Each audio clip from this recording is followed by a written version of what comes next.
Mama, wat dink jy?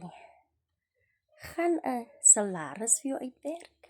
Wat van elke week 'n inkomste maak? Vir die van julle wat my nie ken nie, ek is Carol, 'n ma van 4 wat moeg is van die grind. Julle weet mos, die paycheck hou net nooit nie. Ek het nou ontdek dat ek weeklikse inkomste kan maak met hierdie blueprint wat vir my stap vir stap verduidelik presies wat om te doen elke dag. Dit kan vir jou ook werk. Want wat as jy elke week $100 maak? $100 is so R1600. Wat van $400?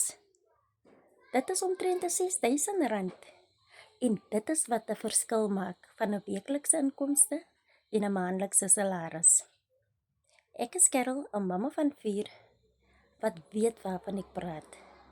Van 'n paycheck was nog nooit 'n uitkomsie. Dis altyd te min. En as jy wil weet hoe jy met 'n outomatiese sisteem wat vir jou 24/7 werk, 'n inkomste kan bou, kom met info en ek gee die inligting vir jou.